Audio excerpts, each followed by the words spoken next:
Since running for governor of Ohio, I've learned a lot of things. Things that no politician would ever share with the public.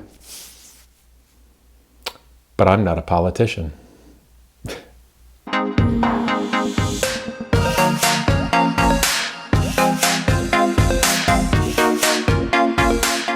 Despite running for office, I still have to work for a living. Yes, I mean actually do work, a service, provide a service, create a good to make money to support me and my family. You see, even though I'm campaigning for governor, the campaign doesn't, and I'm not even sure if it can, pay me. Which is another way that it's fair to say the game is rigged against any normal people being able to represent themselves in the government of the United States. It's also the reason why I've come to the conclusion, well, not just one of the reasons, but I've come to the conclusion that both political parties are 100% sold out from the county level and above, gone. The people who have bought them out completely do not in any way represent the values that either party were formed upon. And the simple reason that I wanted to point out why I'm not doing more campaigning, IRL, actually going out and meeting people, is because I can't afford it. Literally. I cannot afford to be away from home and not working. There is no one but my wife and I to look after our little one. My wife is pregnant. She is due in May. So that's coming up really quickly.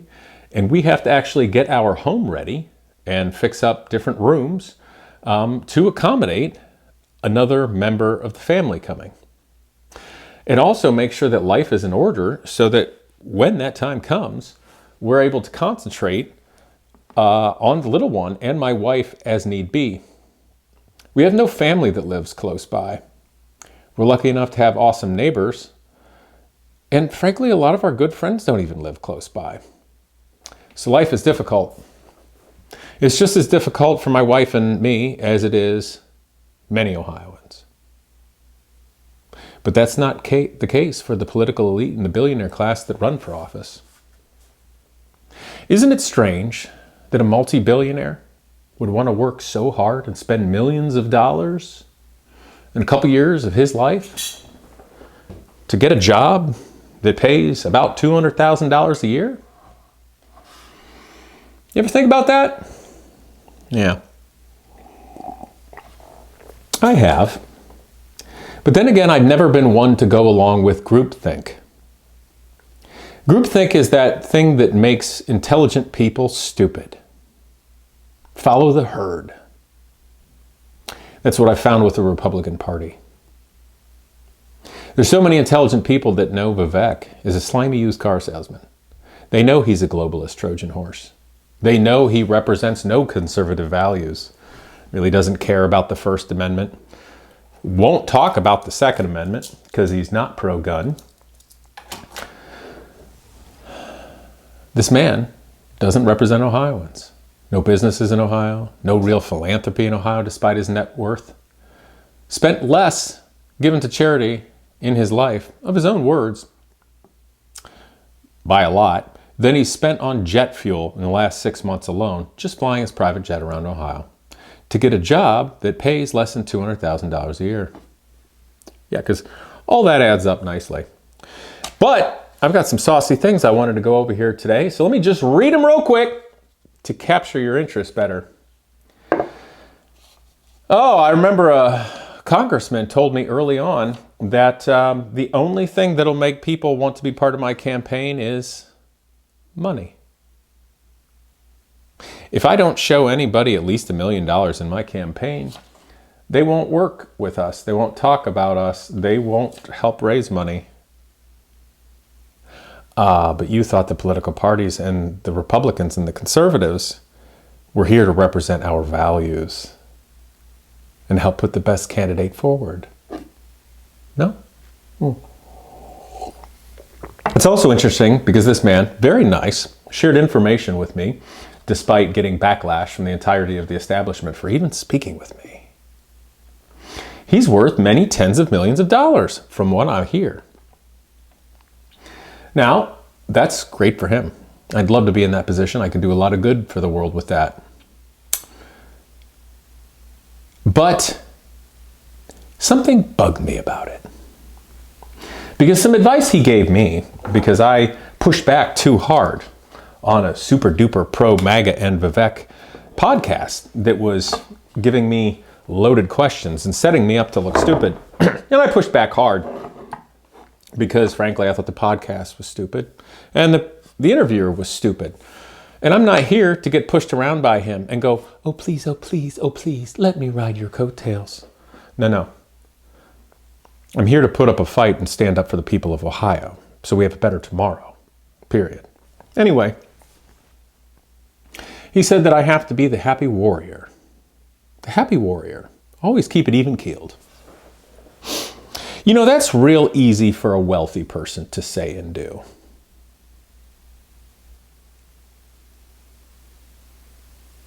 I don't like the advice. So I bring that to my next topic. It was a mistake for me to run as a Republican for the governor of Ohio. But I didn't know it was a mistake at the time. I thought the party still represented values. I thought that it mattered. I thought that a political party was a more legitimate organization than I came to find out. It's not. It's a private organization. The political parties run exactly like mafias. Maybe that's why the head of the Ohio GOP even tweeted, in his own words, saying how much a political party works like a mafia. With a picture of, I think, the guy from Scarface, was it? That appalled me when I saw it. But it didn't take me long to figure out that don't hate the player, hate the game, right? What he was saying was an accurate assessment. So why do I think it was a mistake to run as a Republican? Well, it wasn't my fault. So yeah, I've basically always voted Republican because that was the party and people that are going to represent our conservative values. Nope. Not anymore. Vivek is revolting globalist garbage. He's a Trojan horse to sell us out. No businesses in Ohio, no real philanthropy here. Clear to show that he doesn't care about the people of Ohio, can't relate to them. He's a Hindu guy born to Indian foreign nationals. Yeah, he's going to facilitate H-1B visas to sell us all out and wreck our jobs. No, he's not going to combat all of the fraud happening with trucking companies hiring third world immigrants that are just killing everybody. No, he's not going to combat DeWine, who endorsed him, who's behind all the Haitian population in Springfield, taking away jobs and making our culture even more messed up and creating more tensions in the United States.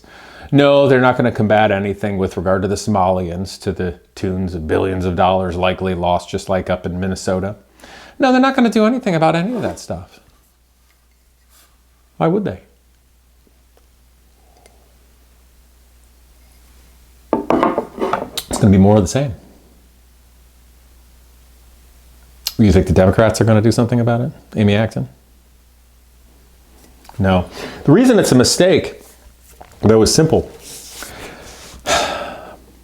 I'm not any different. But because I'm now a Republican, I have to compete for Republican votes. Not even just normal Republicans, the Republicans that vote in a primary, which are largely baby boomers who largely just watch Fox News. And Fox News, unless I'm mistaken, is not actual news. It's classified as entertainment.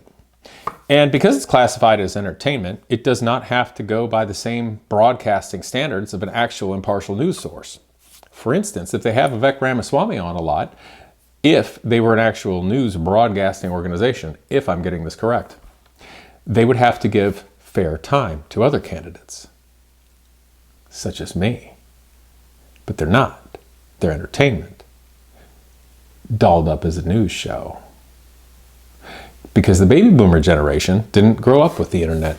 They grew up with evening news. And what was on the news was true.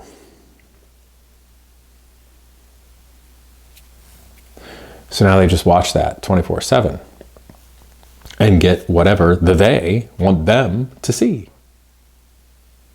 One might even use the word propaganda. So the simplest reason of why it was a mistake for me to run as Republican is because I can't just run and say the things that are in the betterment of all the people of Ohio. Now I'm stuck playing this stupid game.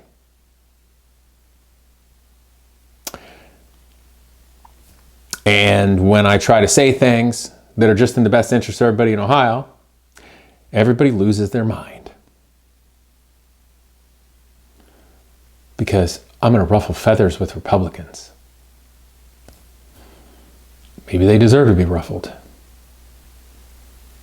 If I would have run as an independent, then I could have just unabashedly talk about the things that are in the best interest of everybody. And called out the corruption of both parties at any level. Everybody loses their mind when I criticize Trump. Loses their mind. Why? My life doesn't feel any better since he got in office. Hell, stupid tariffs. I have to pay tariffs on just getting watch parts to build. Not seeing any return. I could build a watchmaking company here in Ohio, but there's no support to bring manufacturing back to America. So I can't criticize Trump. That sucks. I think I'm going to do it anyway. And the reason I'm going to do it is because what future do any of us in America have anymore? I don't mean that hyperbolic. When I look back at the entirety of my life, even back to Little Tiffin, Ohio, and the family business at the golf course, when I saw manufacturing leaving our community in the 80s and 90s, when I saw the so-called financial crisis of 2008, when I saw what led up to that, when I saw the aftermath that came after, when I saw all the things from Washington and lending that hurt our small town that I grew up in, that was awesome. All of the things that hurt Americans, that want a community, they want a family, they want to believe in a future, and they want to work hard and earn that future for themselves and their families.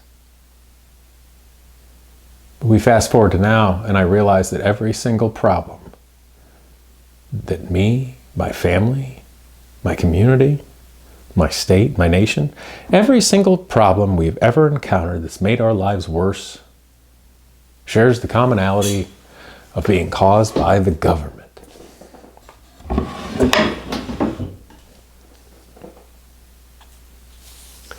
What has the government ever done that has made my life better? What has the government ever done that has made it easier for me to create a business?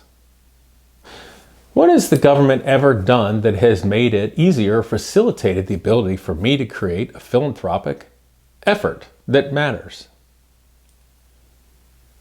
When has the government ever gotten the hell out of our way and our lives got better because of it?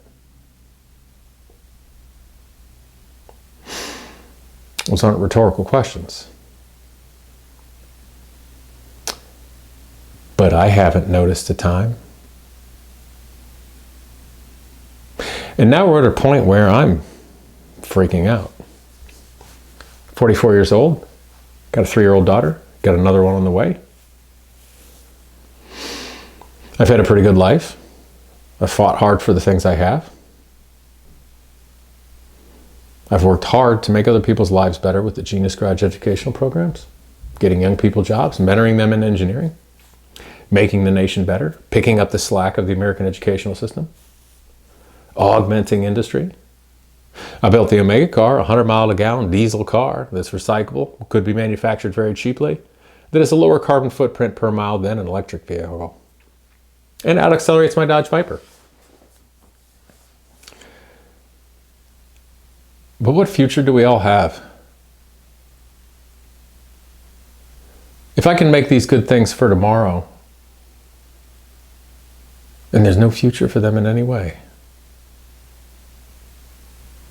But we only give money to the downtrodden and let both illegal and legal so-called immigrants from third world countries that have nothing to offer us bilk us for billions of dollars and destroy all of our futures.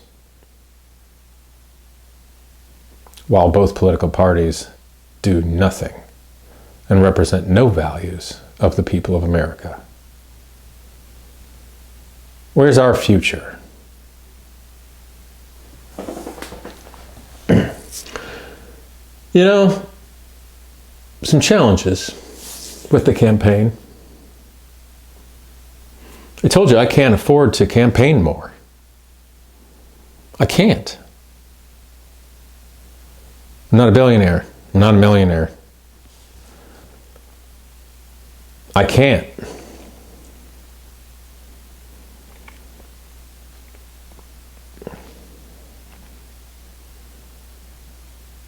And no, I'm not going to ruin my life and try to sell everything I own just so I can go on and beg a bunch of people with groupthink in a political party that's already sold out to some Hindu billionaire that's going to take advantage of all of us and sell us out. Data centers, Indian foreign workers, third worlders. He couldn't cut it at Doge. He didn't do no Dojin and got booted out, it seems. Oh. But he's here for what? Political favors? A plant? To help facilitate raising money for a broke GOP? What's the reason? Frankly, I don't really care. And I don't think you do either.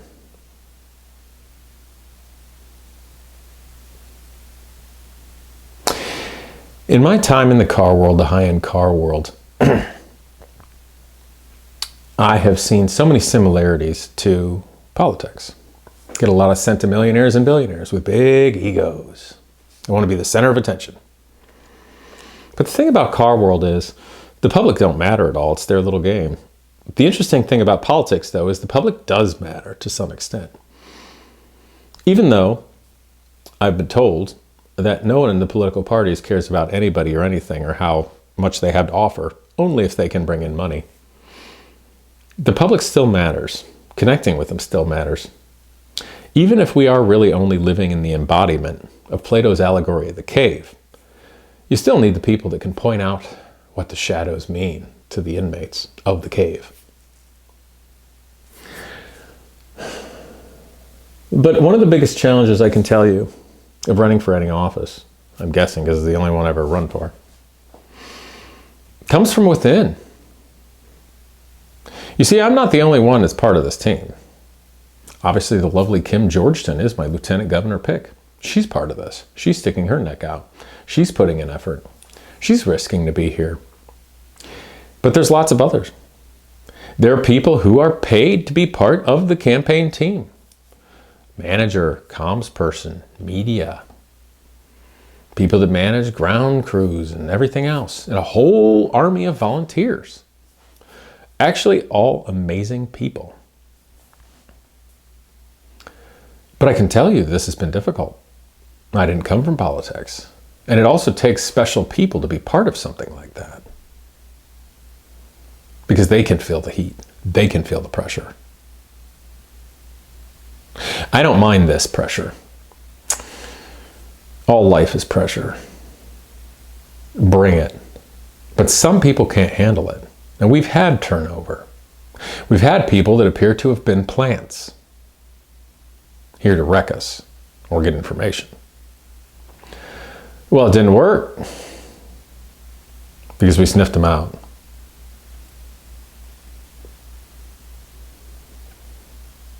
And we did too good of a job.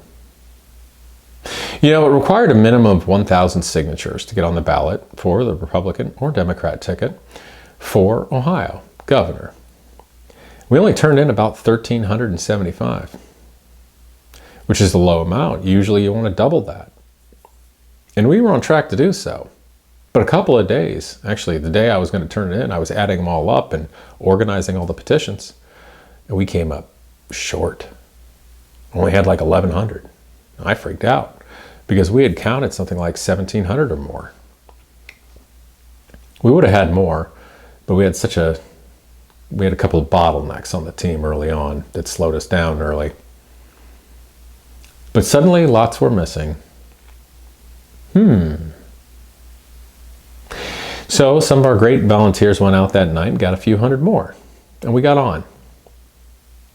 But that was done entirely by volunteers, actual volunteers, people in Ohio that care only about having a future and believe in the values that I was bringing to the table. That's really something, because my opponent, I've been told that his campaign had utilized numerous third parties and were paying people to get signatures. I have no idea how much money that cost. I bet you just to get that person on the ballot, they spent as much as our entire campaign has raised and run. And yeah, you can probably extrapolate that to how wasteful his governorship would be in government versus mine. Actually, here at my watch desk, I tell you this. So I'm going to do another video here soon because I actually have to build people watches. Beautiful ones from only Swiss components, mechanical ones, that match the legacy brands for quality and exceed them for a better price. And one watch, this one, I'm putting together a GMT, which means Greenwich Mean Time. Classic kind of diver watch style. But I'm going to gift this one to an ex-Army Ranger, an Ohioan, good guy, family man, works hard, car guy. But you know why I decided to give him one? Well, the fact of the matter is I've given some watches away to other servicemen. People that I think are awesome, solid Americans, family men that have good values for the future. And the reason I'm doing that is because the watches I sell, frankly, are very expensive. And many of them are named, for instance, the one I'm wearing here, in honor of my great uncle who flew F-4 Phantoms in Vietnam. In fact, I'm going to call this one the Phantom. And the stories that he told me as a kid, because I want all of the watches to mean something. Mean something more than just being cool man jewelry that tell time. But I realized that so many of the people that, in spirit, the watches are named for, at the time that the watches were named for them, they wouldn't be able to afford one. So I figured for like every 10 watches I build that I would gift a watch to a serviceman who might not be able to afford it otherwise. So I've done that, and I'm proud to say that not only just with that, but with some of the clients, my watches have already summited Mount Fuji at dawn. They've been supersonic and probably hard to detect on radar. And I'm sure they've done many other cool things. But this one, this friend of mine is a solid guy, and I don't pay for security. Can't afford that with the campaign. But he volunteered to just come and watch my ass. And if need be, put his life on the line for Ohio, just as a buddy to be there. That's pretty neat. And he said to me, and joking on the side, he's like, look, man, I don't mind taking a bullet for you on this campaign, but if it happens, I want a smoking deal on your motorcycle. That's it. I don't want to, nothing free, no handout, just a smoking hot deal. So I think I'm going to make him a sweet watch as just a gift, one friend to another, for being a solid American. Anyway, But that's it. The biggest challenge has been the campaign. So I got some other things I want to talk about here. Let me list it off. We're just going to go through them. Let's talk about some interesting topics. Accelerationalism. Accelerationism, did I say that right? Yeah, that relates to Nick Fuentes and his fans. Let's bring that up because he's talked about me. Tucker Carlson, let's bring that up because people have talked about that. Milo Yianopolous. Yeah, let's bring that up again. Boomers and Fox News, I mentioned that, all right. Israel. Yeah, let's bring that up too. And, there was a law for security personnel. That's an interesting thing. Well, it should be known that I am at a lot of risk doing this. Frankly, I think more risk because I'm running as a Republican. Because I have to be talking about more Republican things right now, which could easily incite radical leftists to want to do harm to me or my family. You know how the old story goes. And in politics, it's always inciting other people to do your bidding for you. It's kind of like, if you're a teeny tiny nation and you're going to strike another one, you can just do this in such a way that your big dumb buddy will just go strike a nation for you. Sorry, but we weren't talking about Israel yet. Anyway, it's kind of dangerous doing this. And there's a law, it appears, that came out that old Teresa Gavarone was part of at state level, where if a political party's endorsed candidate, they are provided security personnel from state troopers, which is taxpayer funded, to watch their ass, presumably when they're campaigning. But would you believe that you can also be a candidate on the same ticket for the parties, but you, i.e. me, will have no security personnel or bodyguards because you're not endorsed by the party. The parties are private entities, but they're working so closely with the state that the taxpayers have to fund bodyguards for a billionaire just because he's endorsed by a private political party. When that billionaire, Vivek, his bodyguards were arrested on federal drug trafficking charges that apparently relate to fentanyl, and the entire bodyguard agency lost their license because they were operating with no licenses, and Vivek was paying them? Well, I've heard other interesting things because the person that helped dig into that told me all about it.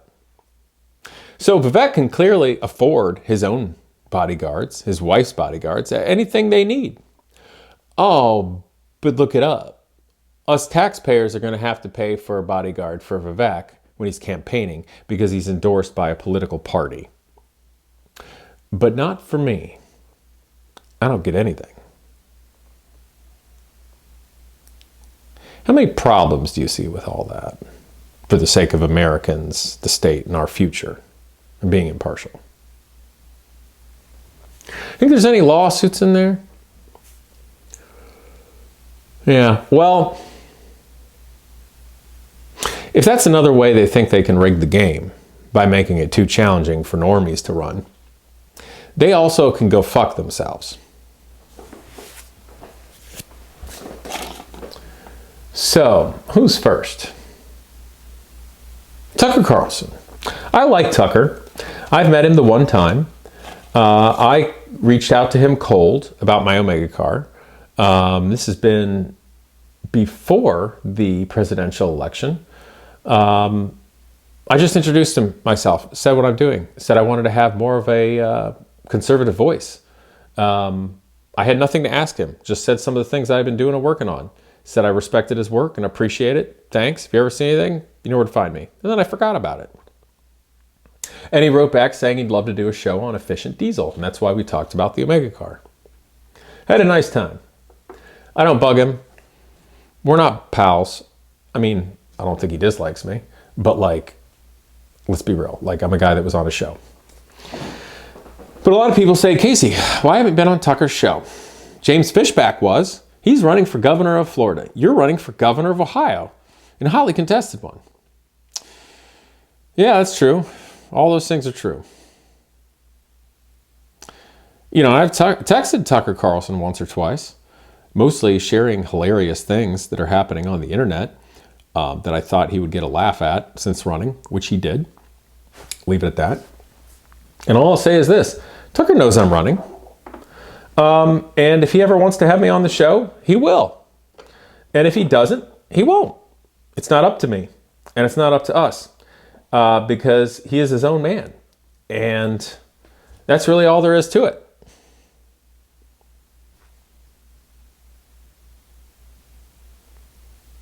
Yeah, that's all there is to it. If he ever wants to have me on, he will. And if he doesn't, for any reason, he won't. Oh, what's another one? Milo Yianopolous. That's an interesting character, isn't it? Well, I did a video a while back ago because all of a sudden he popped out of nowhere talking about me. How disappointed he is in my campaign because I am unserious and clownish and his friends were right about me. What's he doing for the world? How's he putting his neck on the line? He's doing nothing but being another charming troll. Charming, top lofty, Machiavellian troll. What is his greatest weapon was when he went on Tucker Carlson and he says, "I'm going to out you." Yeah, apparently everybody now in Republican land is gay. Actually, it's kind of weird, actually, because there's a lot of like seemingly mean, bloodthirsty, vindictive gays in conservative Republican land up high. Does anybody know what's up with that? I never. That's a strange thing. Very strange, very strange.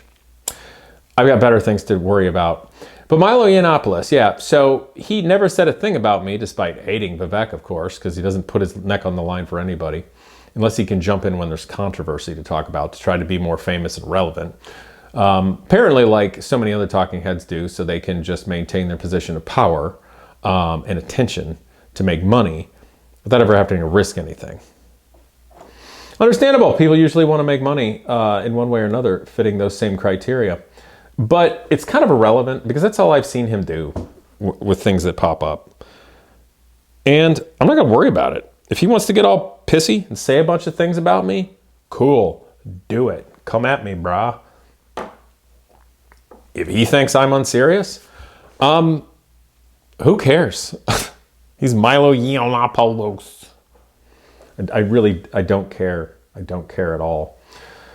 Frankly, didn't even know who he was until he was on Tucker. And the only reason I watched him is because it's like, who is this guy I hear about sometimes?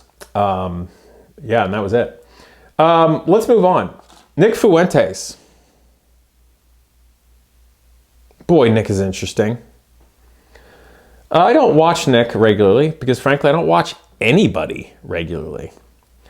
I have seen things he's done. I've seen things he's said. Dude brings receipts. Period. He's incredibly bright. And he's frankly right about a hell of a lot of things. Brings a lot of fire on himself. We all know why. He despises Vivek. He despises a lot of things going on that I also despise, and is the reason why I'm running to literally save the state of Ohio. His viewers have done super chats talking about me to him. And he's brought that up. But I'll say this. I think he brought up, somebody sent me, that he likes Casey Putsch very much and will be reaching out to him soon. I think I got those words pretty close. He has every ability to get a hold of me. I have never heard from Nick Fuentes or any of his people. I have never spoken to them. So I don't know what that's all about, and I can provide no one any intel. That's really it. Why do I bring this up? Well, frankly, because so many of his viewers are my viewers as well. And for anybody out there in the world that wants to attack me or his viewers, you can go fuck yourself. Because these are Americans, these are Ohioans that frankly are hurting. They're hurting because of Washington, D.C. and all of our state governments and lower governments destroying all of our lives for the entirety of our lives. I think it sums that up pretty well. So everybody can get over themselves. That's the way I feel about that. But I don't know what Nick's doing. I don't know who he's connected with. I don't know what he wants from the future. Yeah, he's a target, but he also says he's rich. He makes a lot of money doing what he does right now. Apparently. That must be nice. I think since this has started, I've made... Let's find out.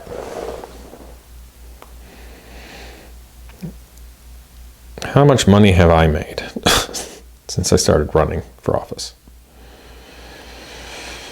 Well, in the last month on YouTube, passively, I've made $775.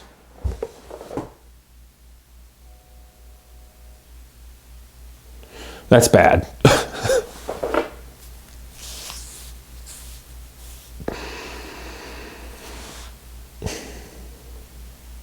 I wonder where my life would be if I didn't do Genius Garage for 11 years.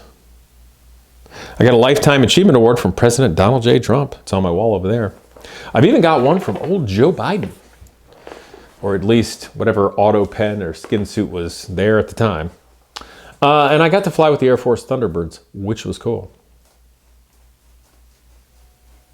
But I never made a dime.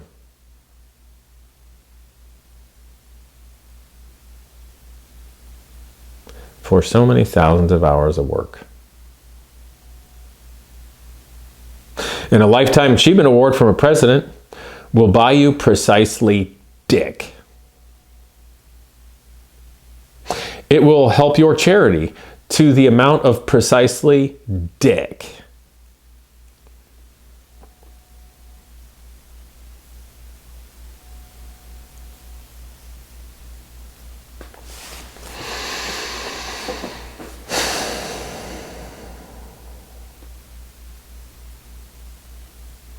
Yeah, so I don't know what the hell Nick's doing. I know he wants to burn down the GOP. I can't entirely blame him because the GOP is completely corrupt. They're only about money. But let's be honest, the Democrats are exactly the same way. The Democrats are a little bit better because at least in their insane ideology right now, they keep like a stronger nucleus. The Republicans are least dividing. I think because there's people that just can't stomach the atrocities and absurdities going on in America and the world out there. So in that sense, the Republicans are a little bit better, but the party's completely sold out. So I understand why he wants to burn it all down. But at the same time, too, it's weird seeing somebody go on like that is a so-called role model to so many young men, because what's your plan, brah? I don't know. I don't know at all. Accelerationism, right? They want to put the Democrats in office. So we'll be broke. More regulations, less power to parents taken away from them in schools, less transparency with radical ideologies in schools, school systems. You know, all that crap we had to deal with during the Biden years. Maybe more electric vehicle mandates because that'll save the environment. Doesn't. Carbon credits. I don't know, probably you have to pay more taxes if you eat too many beans and fart too much. Oh, and they want to start taking away the Second Amendment. You know, they like doing that. Even though, on average, about 17 kids a year get killed in a school shooting. But like 240 die on average a year just going to recess and gym class normally. And 6,000 vets commit suicide each year, which is more than in combat. But that may change. That statistic may change now that we're attacking Iran first, because Israel was going to do it anyway.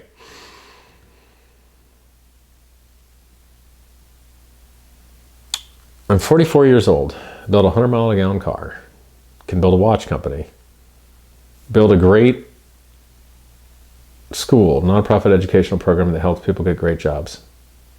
There's no support for any of it. There's no direction. There's no investment. There's nowhere to go.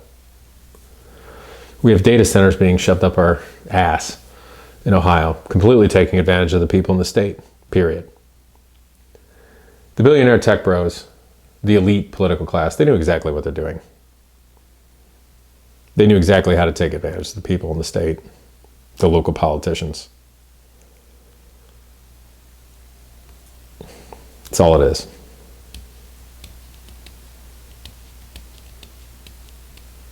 I don't believe that any of us have a future right now. That's why I'm running. Do I want to be here running for office? No. If I wanted to be famous, I could go do that otherwise. I don't care.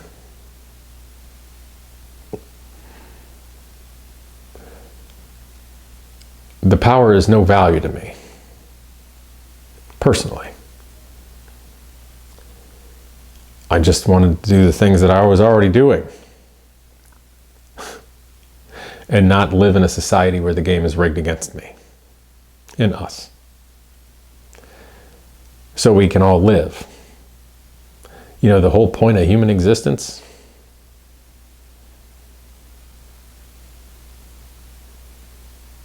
be proud of our culture, raise a family, have a tomorrow. Right now, we don't have a tomorrow. Can I win this race, this political race? Sure. You know, the wing could fall off a Cessna jet on the way to the Turk and Caicos Islands. Maybe a little morbid.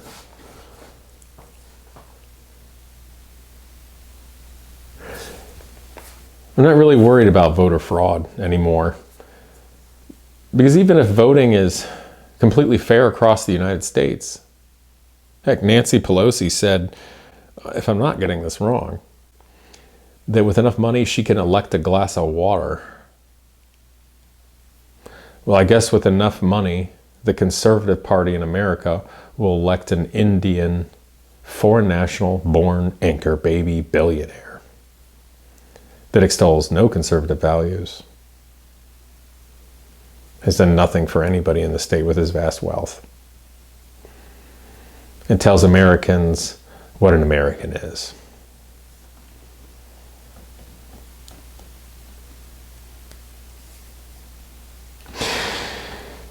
Propaganda, social media is too powerful. Look at the baby boomers. They still think the news is real. They still think, oh, well, you can't waste your vote. You got to vote for your party, or we'll hand it to the other party.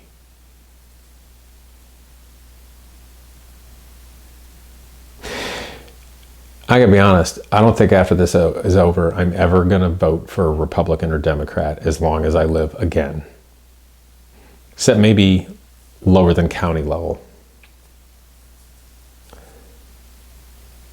I don't think I will. I'm gonna have to do independent thinking and research and independence.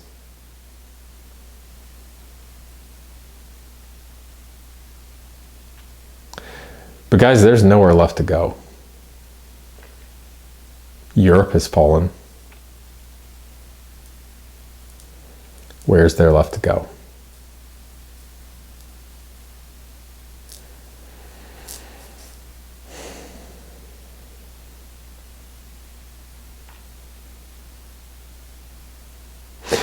I'll read something.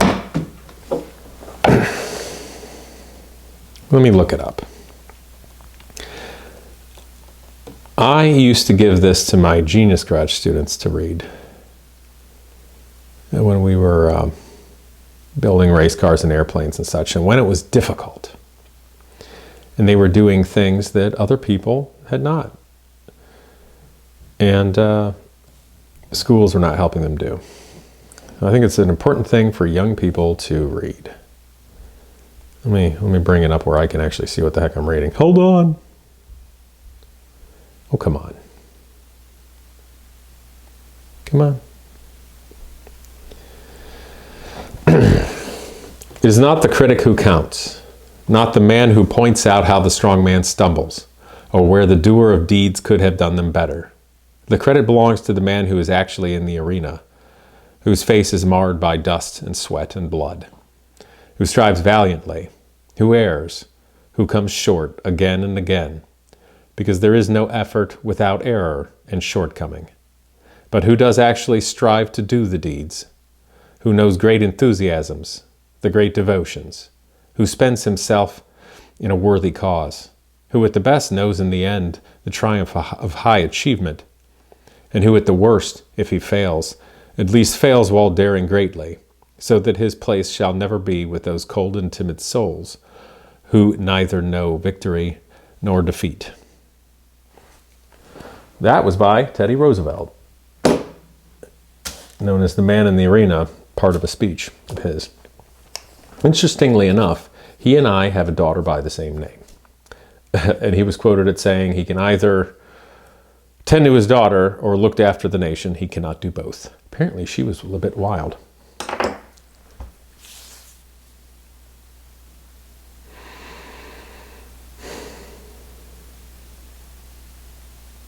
I'm sorry that a lot of you don't want to hear this.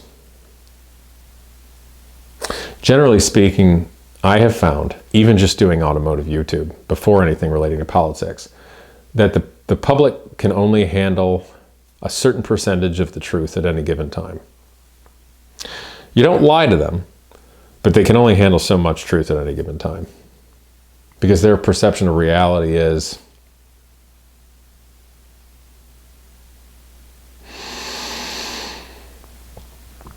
only so broad. And that's part of what drives groupthink. Because if somebody tells the objective truth and it goes too much against with what they've perceived to be reality with their group, they'll seek the comfort of their group, not the objective truth.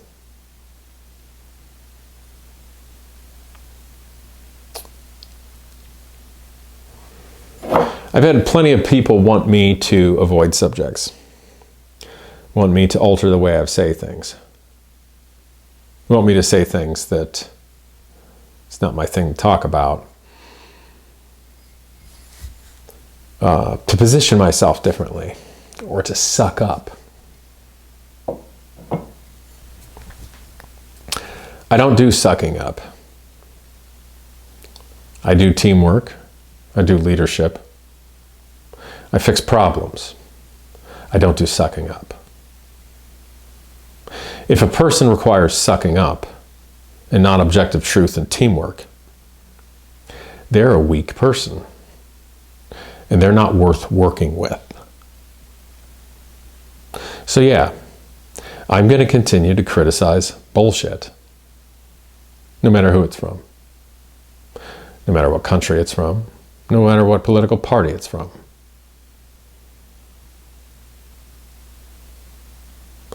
And if that stunts my ability to do something, then that something wasn't worth doing. I'm not a patsy, and I'm not a putz.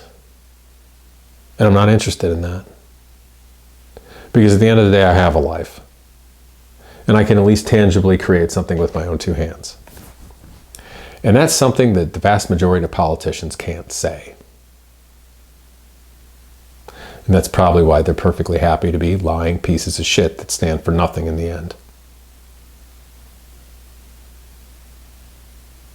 Oh, and I have learned that many Christians, with their sensibilities, are immediately turned off when I use what is known as profane language. Well, we have a government that covers up people who torture, rape, and murder trafficked children while covering it up. They also eat them. We have a government that will kill untold thousands of innocent women and children with our money, and weapons paid for by our money in lands that we've never visited to, just for others to gain land while lying to our face. And then if we don't like it, calling us names.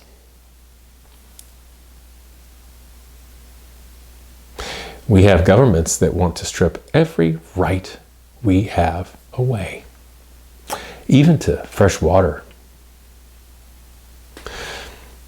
to literally everything. full control.